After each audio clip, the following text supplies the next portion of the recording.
This is the BBC. This podcast is supported by advertising outside the UK. A lot can happen in 3 years, like a chatbot may be your new best friend. But what won't change? Needing health insurance. United Healthcare Tri-Term Medical Plans, underwritten by Golden Rule Insurance Company, offer flexible, budget-friendly coverage that lasts nearly 3 years in some states. Learn more at uh1.com. Everyone knows therapy is great for solving problems. But getting therapy has its own problems too. Like finding the right therapist, fitting into their schedule, and of course, the cost. Well, BetterHelp can solve those problems. It's totally online and built around your schedule. It's surprisingly affordable, too. Connect with a credentialed therapist by phone, video, or online chat, all from the comfort of your home. Visit BetterHelp.com to learn more and save 10% on your first month. That's BetterHelp, H-E-L-P. BBC Sounds. Music, radio, podcasts. Tell us about Marco's food. And Elliot. I really like the It's so good. It's delicious. The pizza's amazing. The spaghetti bolognese is great. Can you imagine it, relishing your school lunch in England? I'm Hilary Priest. I'm the head teacher at the Grove School in Totnes in Devon. So we actually introduced Marco to the kids on the first day of school in January and said, this is your new chef. And we told them all about how it works in Michelin-star restaurants, how he's going to hand make his own pizza. And, I mean, the kids were sold almost immediately. And we did taster sessions and we invited parents in. And they were so excited. We had such really lovely feedback. Hilary Priest is one of the change-making head teachers who's taken control of her school's food into her own hands. And it's quite a gentle in menu, so it sticks with the stuff that, you know, the kids like.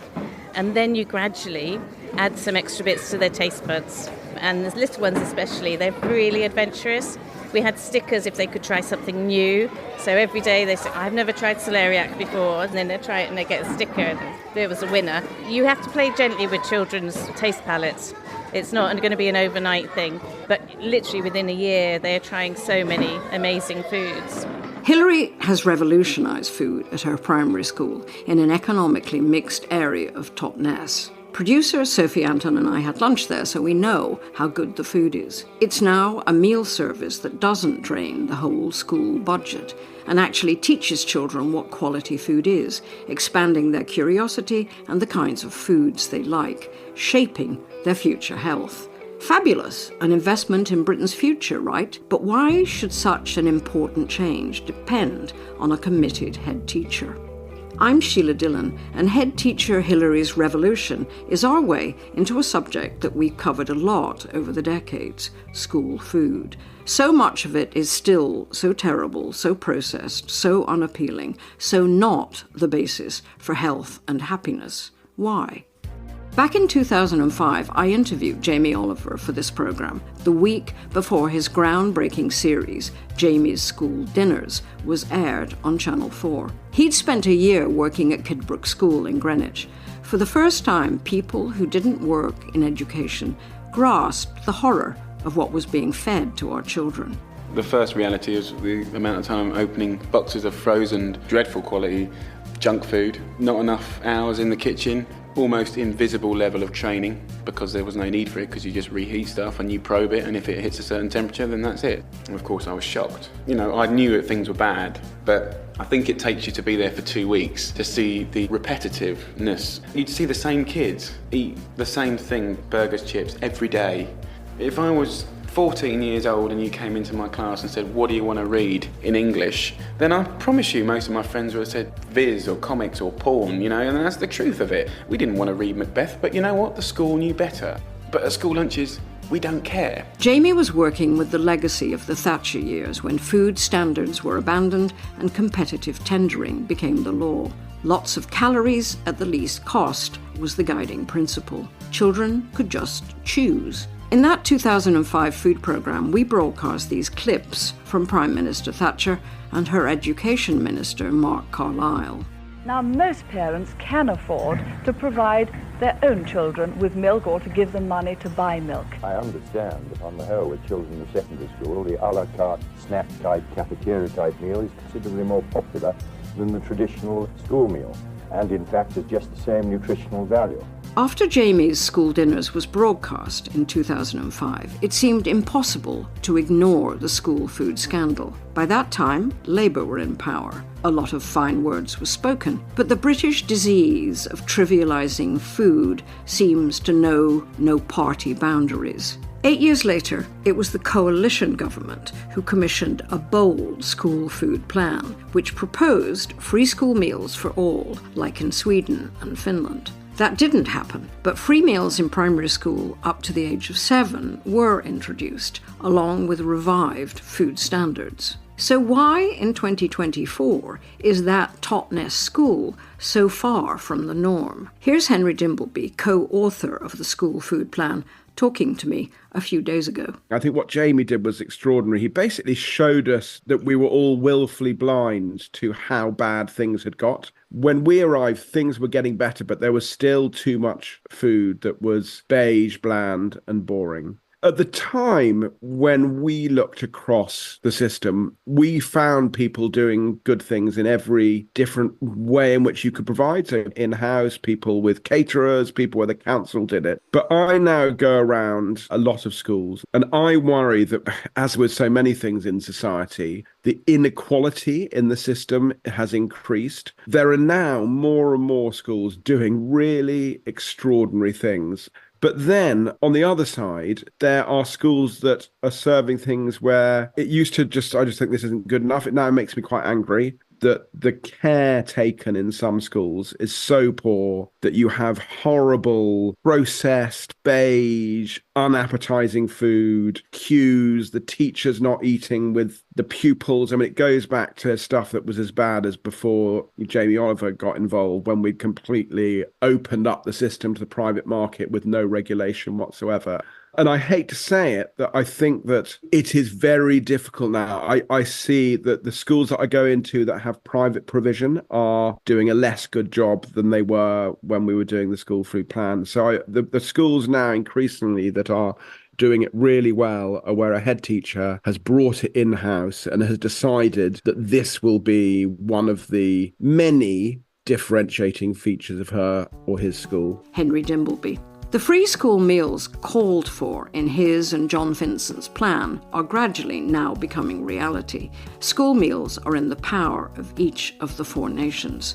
The Scottish and Welsh governments, as well as London Mayor Sadiq Khan, are making free school meals available to all children at primary school. Chris Ross is head of catering at Edinburgh City Council. The removing of that stigma element, I think, far outweighs any cost. We're really starting good eating habits at a very young age, and what we can see is pupils who have had 5 or 6 years of free meals, when they move into high school, are coming in with better eating habits. It needs to be properly funded, whether we're in Scotland, whether we're in England, whether we're Wales, and I think budgets haven't kept up with inflation. There's no point in having a scheme where the quality or the service deteriorates. If we're going to do this, we need to do it properly. Doing it properly? Well, it's a mixed picture. As we'll hear in this programme, more funding alone won't do it, though that's important. Even providing free meals doesn't mean the quality of the food improves. Back in Devon, it's a year and a half since the head of the Grove School, Hilary Priest, set out on her new path with chef Marco Pilloni and the help of the charity Chefs in Schools. Been here 16 years. After about 1 year, I decided that the school meals that we had were pretty awful. And so we tried to go alone. We went in with another local school initially, and it was very successful for a while. And then we had a change of cook, and it was less successful. And I think we sort of went up and down in our quality of food, depending on who was actually cooking the food. And so when we were in a period of not such a good food production, a member of staff said that they'd heard about this Chefs in Schools and we should take a look at it. So we did. So that was November. We had a first conversation with Chefs in Schools. By December, we'd employed Marco about 2 days before we broke for Christmas. He started in January. We launched it with the staff on the first training day in January, launched it with the children on their first day back, launched it with the parents about 2 days later, and I've never looked back since. You've not looked back. I mean, it wasn't a shaky start. It wasn't a shaky start. We were concerned initially about how much it would cost us because education isn't supplied with a huge amount of money and we didn't want to make a loss. Before we started, we were making a loss and it was growing every year because the children weren't having the meals. So I think the last count we were making, it was thousands of loss on school dinners. What we found, we started to have more children have dinners and the income went up. We were much more careful about how much money was spent on food itself, making sure it was locally sourced, good quality. We actually ended the year with a very slight profit of about £400, and that was better than I thought we would do for our first year. Lunchtime in their gym, tables laid out. The hour is staggered. Youngest classes eating first, year 6 last. All the children are excited. It's pizza day.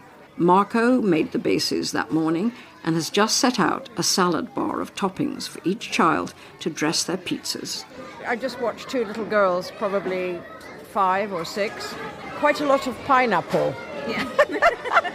Yeah, it's controversial, I know. And it's amazing what they do choose. But they love the olives, they love the sweet corn. They spend their time going through it.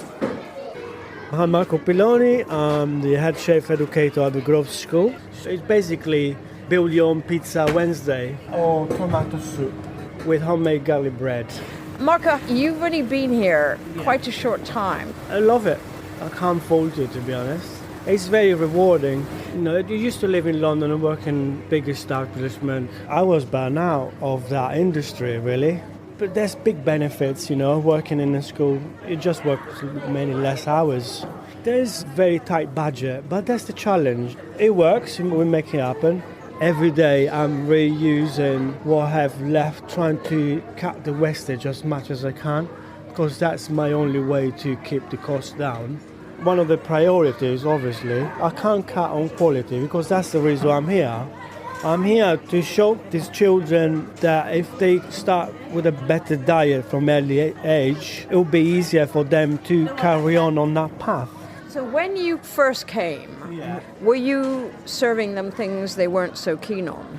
We serve straight away good food. The food is simple, there's no gimmick. It's very tricky to put new dishes in without wasting too much because you don't want to cook a whole batch of food and then they don't like it. The tactic is we introduce it through the salad bar and we see if they like it or not. So we do little batches, tell them try this, try that. Today I made a nice potato dauphinoise. The pessimism, people, they go, oh, well, children won't eat interesting food. Yeah. Children won't eat vegetables. That's a cultural change that we need.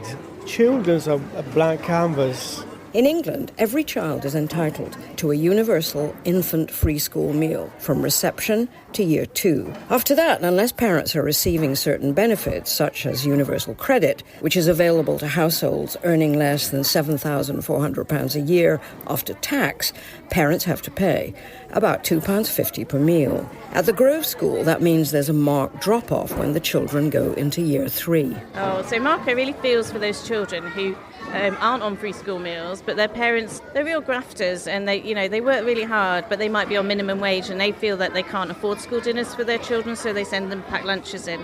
So Marco ran a half marathon and raised nearly £1,000 to help pay for those children to have school dinners, because he has so many children come up to him and say, oh, I really fancy that, but my mum can't afford it. He'll give it to them anyway, obviously. It's just trying to make sure that those children can access the really great food. My child's in year 6. I just paid for her half term, over £70. That's a massive amount of money to come out of your paycheck, isn't it? As well as everything else.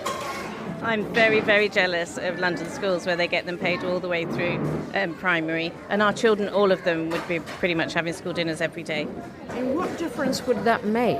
I mean, people go, oh, well, what does it matter? They get calories, who cares? So the difference that we've noticed in just 1 year is that those children in the afternoon are so attentive to their learning. They have so much more focus. They're not having one of those post-carb, off with the fairies moment and want to have a snooze. They're really, really focused in the afternoon. Even though post-COVID, a lot of results were lower, ours were higher. Outcomes have been brilliant for us. Food isn't just for lunch, is it? Food is all day. Food is what drives you, builds you, gives you your energy, is a social aspect of your life. And it's really important to cherish that bit. And you say that parents have been really supportive. If their children don't want the food and they come and talk to us, then we'll provide something else. Pretty much 100% supportive of our meals. And then we started doing Come Dine With Me. So we've got a parent and a grandma in with their child today, and they can come and pay the same £2.50 for a meal and come and eat lunch with their children. Hi, I'm Lizzie. I've got a child here at the school. I'm Jo, mother of Lizzie, grandmother of Imogen. Just here on a visit again. Have you had lunch here before? Yes, I have had lunch here before. Excellent. I mean, the variety. Fantastic. Did you eat the lunches pre-Marco? No, but we used to get a lot of honest feedback from her. Yeah, fair bit of beige, lots of pasta, potatoes, but having the salad bar is incredible. I've just eaten some purple sprouting broccoli in like a garlicky soy sauce, and it's amazing. Definitely different from 1980s school, which I remember. But wonderfully tasty, freshly cooked food is not the whole of it. From the day a child joins the school, lunch is part of the curriculum. As a chef educator, Marco leads cooking classes for the children every week. Some of the ingredients for those classes will soon be coming from the new polytunnel in the playground. These are year 5-6s, and we're going to be growing from seed in here. But Miss Fenny has brought in some, what are these? Raspberry bushes. So we're going to be planting those at some point today. So you can see we're quite limited for space, but we're determined to grow what we can. What did you grow last year in your planting?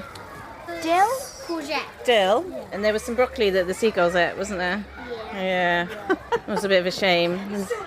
Hi, I'm Ian, Chair of Governors and also a parent. What do you think about the advent of chefs in schools here? It's been a bit of a revelation, I think. Hey, it's just good at building up a healthy relationship with food and healthy choices and getting the children to kind of experience things they wouldn't necessarily get to at home, but then go home and, like my kids do, and tell me what they've eaten and encourage me to cook it.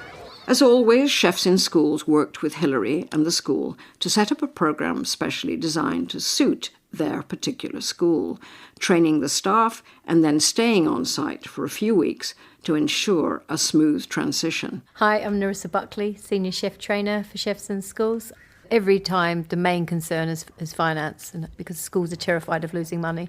We spend a lot of time making sure that our chefs are trained in not wasting food, reusing food, upcycling food, and being clever with food as well. This school had an in-house chef. You were doing most of the cooking here. What was wrong with it? The person who was in charge of the kitchen had not been given any training, which is part of the problem in this country. People are promoted from being a kitchen porter, they go up to the next level in the kitchen. All of a sudden they're in charge of a kitchen and they've had no food training in how to make things tasty and exciting for children. Cooking for children is a challenge. You know, I see that you go in and you work with the new chef, but how do you set about creating a new food culture? So Chefs in Schools introduces us to what nutritious quality food looks like and trains our staff to do that. But what it needs is a school on board to then look at what else can we do? How can we really educate the children? How can we change the culture of what the parents and the children and the community think about food? Everybody in the school has to be on board and everybody has to sign up to changing the way that people think about food. We wrote a school vision in a day, and then we've been working on it ever since. You two and Marco and the children make such an overwhelmingly good case for food being central to our development. I think an outsider would say, why isn't this more widely understood amongst politicians and policymakers? No idea. It's crazy, isn't it? It doesn't make sense.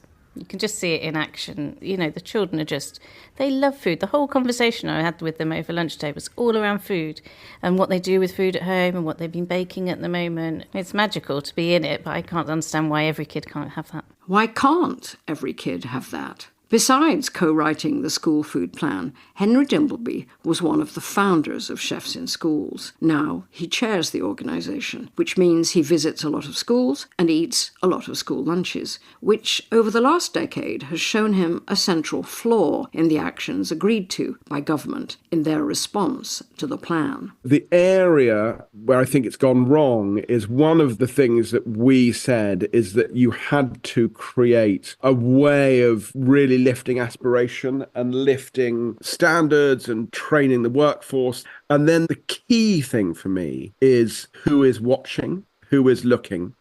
my business partner, John, had this idea that, can we do some kind of rating system like TripAdvisor or something like that? And everyone's like, oh my God, no, TripAdvisor's toxic. It'll be really horrible. And I kind of had some sympathy for that.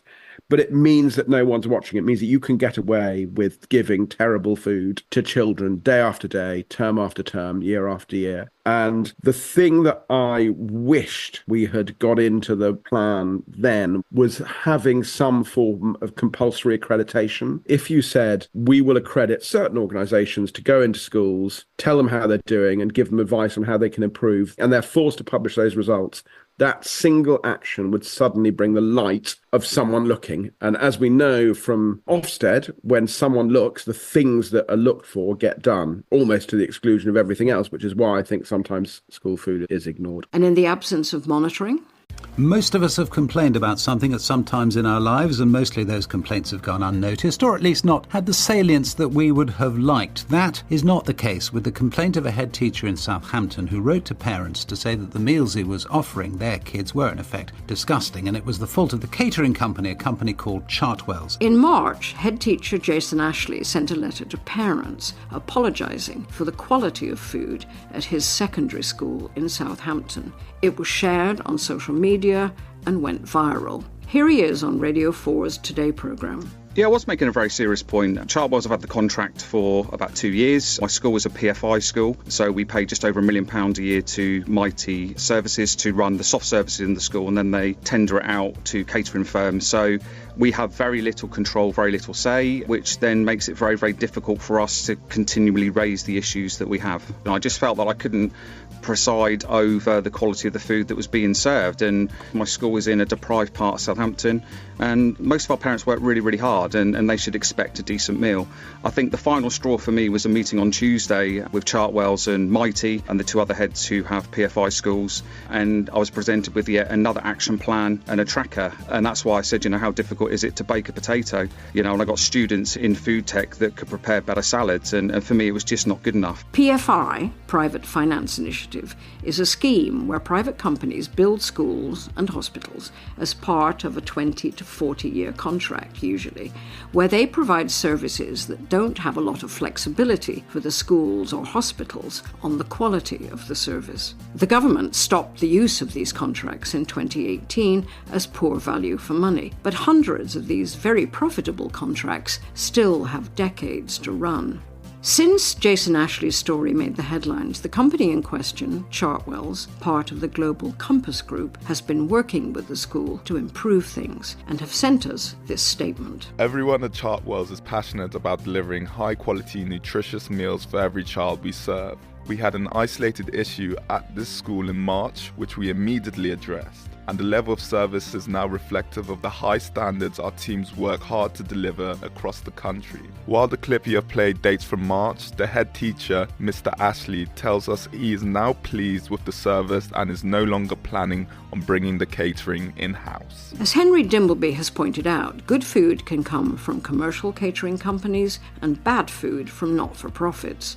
Delivering school food well is hard, especially with increases in food and energy costs and that lack of monitoring.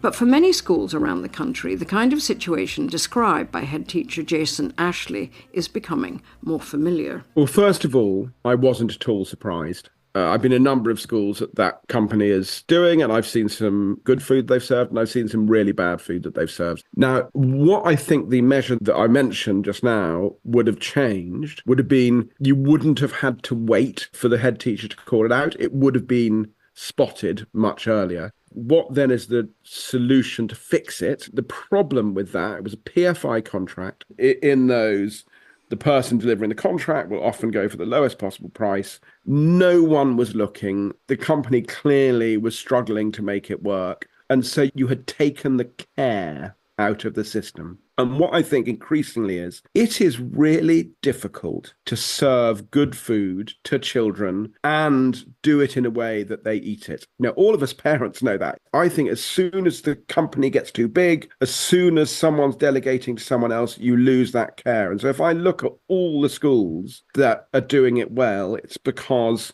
The head is passionate. The cook is bounding in the morning. They're engaging the children. They're really going above and beyond. But that's what it takes. And so if you lose that love, if you lose that care, you end up with something that very quickly becomes mediocre.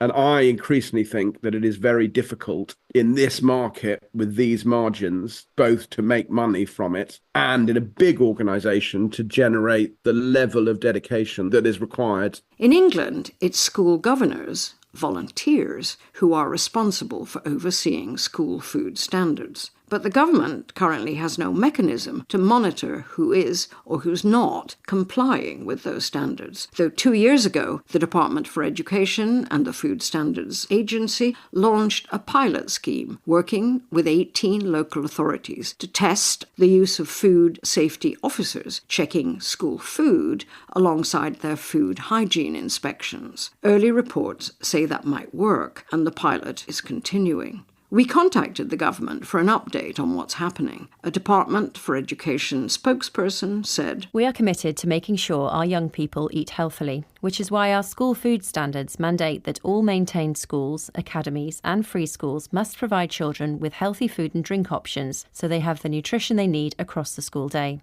To increase transparency and consistency, we are investing up to £200,000 to pilot new training for school governors on joining up approaches to food across the school and encouraging schools to set out information on their food policies for parents." So, training governors, Food Standards Agency checks, or do we need another method altogether to ensure good meals for all? In Scotland, they're well into their journey of providing free school meals for all primary-aged children, a change backed up there by real money. 80 million was the figure in last year's budget, distributed to local authorities to update kitchens and dining rooms, something that hasn't happened in London. Funding per meal is also higher in Scotland at £3.33, and so far between 70 to 80% of primary school children across the country are eating school meals. This is Chris Ross. You heard him briefly earlier. He's catering operations manager for City of Edinburgh Council, but he also chairs the professional body representing all local authority facilities management in Scotland. I think it's the wider benefits to the whole school environment, I would say, Sheila. I think when we look at the benefits in behaviours and attainment across our primary schools, and what we can see is pupils who have had 5 or 6 years of free meals, when they move into high school, are coming in with better eating habits. And we can already see that from nursery through to primary and then over to secondary.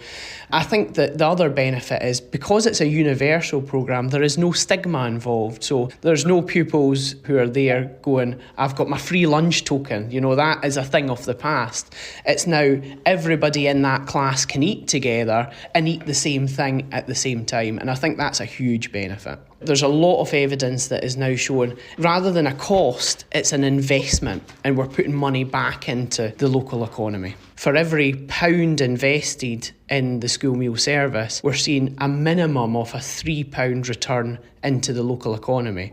So that's either through local employment, the vast majority of our staff live in the area in which they work, or it's through buying local supplies, local providers, and the kind of greater supply chain. I mean, that alone is a transformative idea, isn't it? That this is not some sort of thing that is a cost, which is how it's usually discussed. It's boosting the economy. So how are food standards monitored in Scotland? Because, you know, this is a real problem in England. Quality is not being checked. So a lot of head teachers, there's not much incentive to give good food a priority. So Scotland have the most rigid school food standards of any devolved nation across the UK. And they're inspected by HMI, which is Her Majesty's Inspectorate, and HNI, which is the Nutritional Inspectorate. So when a school gets inspected as part of its educational attainment, school food and food education is part of that inspection. So we have standards that govern how much salt, sugar, fat, etc. is in our school meals. Those have to be nutritionally analysed as part of every menu cycle. If we don't pass, the whole school doesn't pass that inspection process. So it's very strict. But what it does is it sets a baseline of quality across all local authorities. We're all being measured and inspected on exactly the same thing. Now, that can have drawbacks. I'm not painting a picture of it all being rosy in terms of the standards are very rigid, and sometimes that goes against what pupils actually want to eat. And it's how do we educate pupils on why those standards are there. And I think we've got a lot more work to do on that, especially when you move into high schools and pupils can't understand why they can't have chips every day, but they can walk out onto the high street and buy chips. And I suppose it's that balancing act of what we want to do is make sure our catering service is sustainable and pupils use it, but also be helping pupils on a journey of making healthier choices. How can we tweak what we're offering to make sure it's something that pupils want to actually buy or consume? Was there also training for schools, like managing a dining room or special funding for kitchens? How was it allocated? I suppose the difference in the landscape between Scotland and England is all 32 local authorities in Scotland run the catering themselves. So there's 32 Chrissies, for example. Whereas down south, each local authority may have 6 or 7 different contract caterers operating school, academy, trusts, etc. So for us, the training and pulling together best practice and information sharing is much easier. I suppose we're not commercially guarding anything. What I share with Glasgow City Council, I'm quite happy to share. The vast majority of our workforce have been with us for 30, 40 years, which is brilliant. We're very, very fortunate, and they're really the heartbeat of what we do. And that element of having their voices at the table when policy decisions are being made, because they're the ones that make it work. Back in England, we wanted to look at what's happening in primary schools as enrolment shrinks, the result of low birth rates, and in cities, lockdown and high rents that have pushed people out. Which means that even with extra money from the introduction of free school meals, schools can still struggle to break even on food. I'm Rebecca Datter, and I'm the Finance and Business Director for the Primary Advantage Federation. We're a federation of 8 primary schools across the borough of Hackney, and we've got a real commitment to children's well-being, and food and nutrition is a big part of that. At Holy Trinity School in Dalston in London, they're developing a hub kitchen with chefs in schools.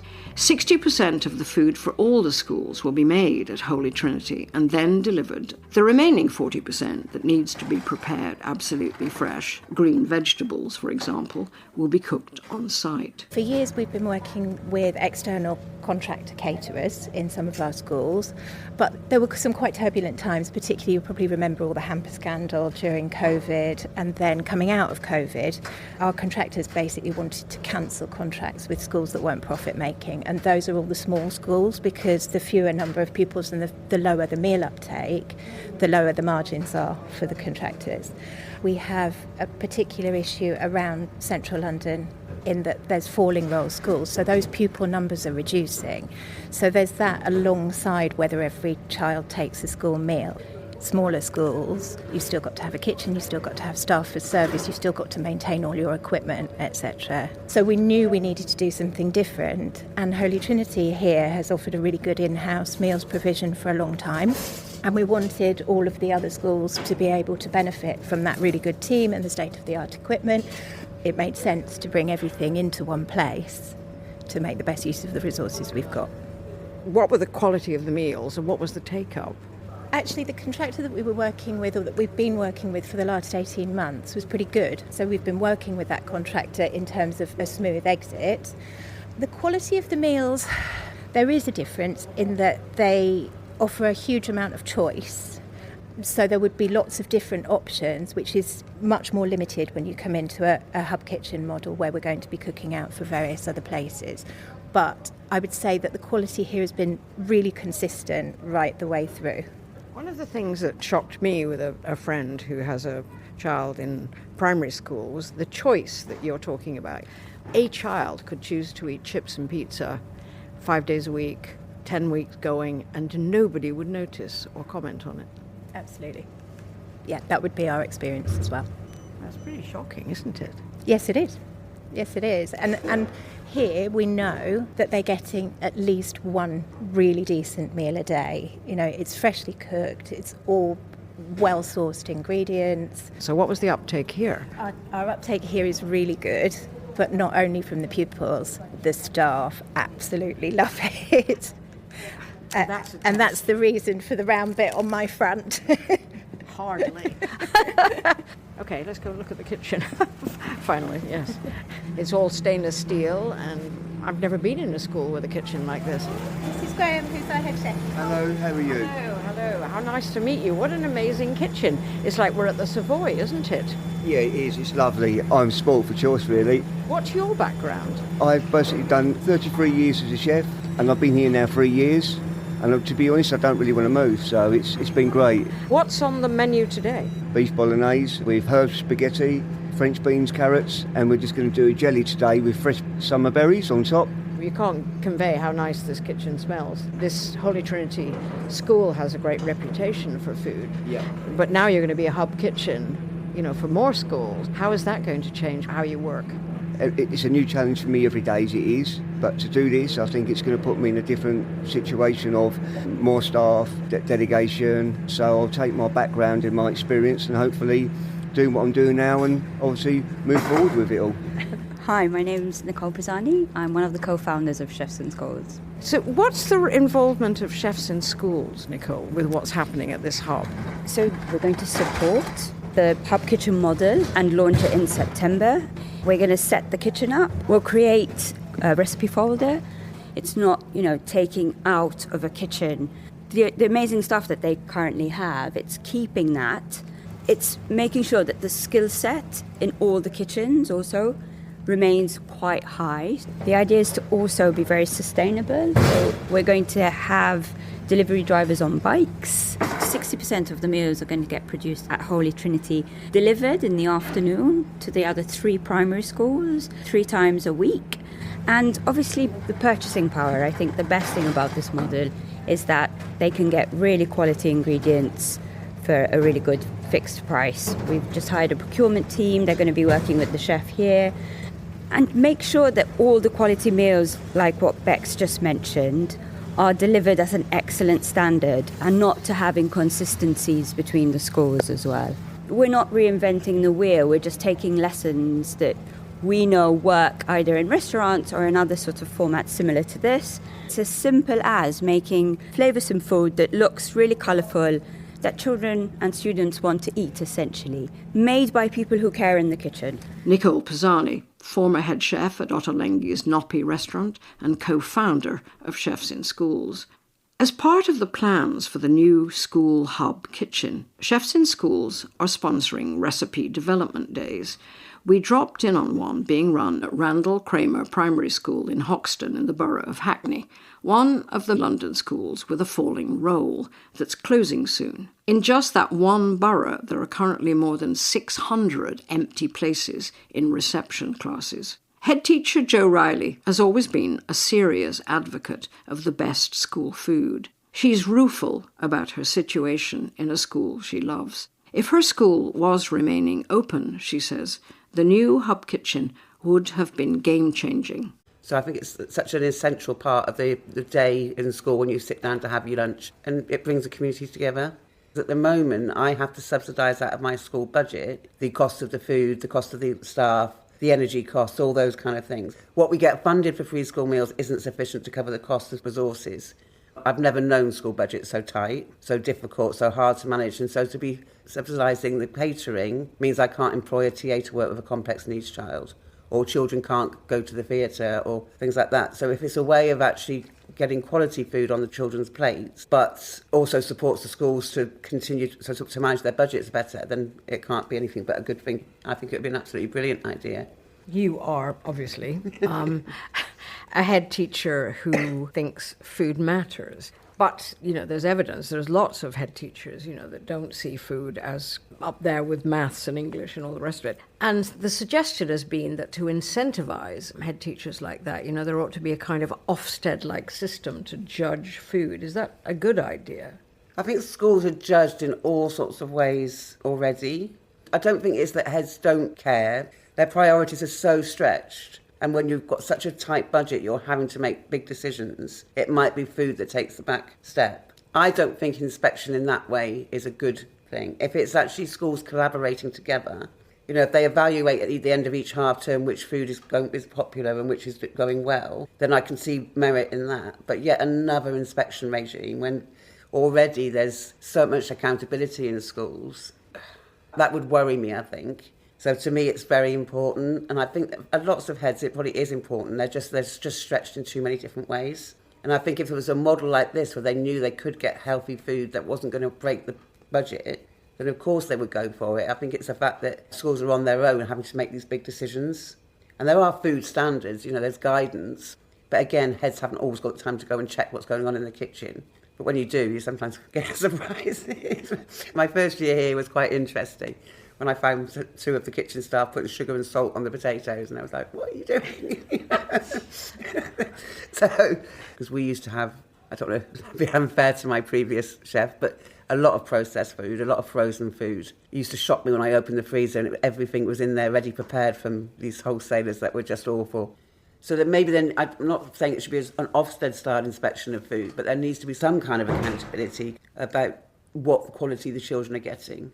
One of the things I'm really passionate about is I know that my families are hard-working. They're not affluent but wealthy families. So the children might not get the best diet when they go home, because when you haven't got a huge amount of money, you give children what you know they'll eat. At school, at least, they're experimenting a bit with different flavours, different tastes. It's interesting, isn't it? Because Finland and I think Sweden too, and many other countries, see school meals as an investment that is going to pay off in a much longer term. If people in this country are not going to start valuing food and realising that if you cook well, healthy food, that's going to save the country millions in the long term if you haven't got diabetes, obesity crisis. What we invest now in teaching children about healthy nutrition, the long-term benefits for the country, because we are going to have a small amount of people trying to pay all the pension bills, tax bills, health, all that in the future. Good food now as an investment for the UK's future. Head teacher Jo Riley of Randall Cramer Primary School in the East End of London. Free school meals are starting to make things easier in some parts of the UK. But without some way of monitoring quality, can the situation improve equally for all? Let's give the last words to head teacher Hilary Priest in Totnes, Devon. Work out your vision. Work out actually what you want your children to experience, what you want them to understand about food, where it comes from, what a life skill it is, how much enjoyment you can get from food. You have to work that out first. That's really crucial. You have to know what you want to know where you're going.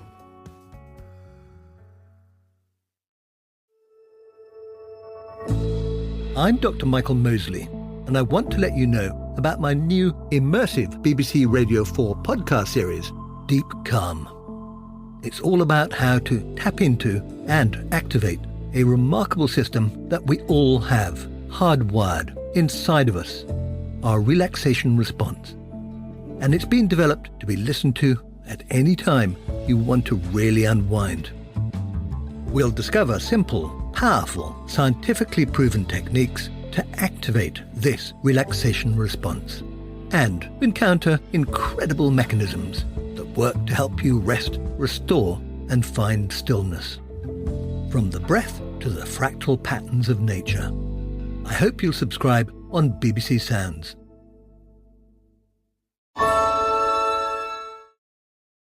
This podcast is brought to you by eHarmony, the dating app to find someone you can be yourself with. Why doesn't eHarmony allow copy and paste in first messages? Because you are unique, and your conversations should reflect that.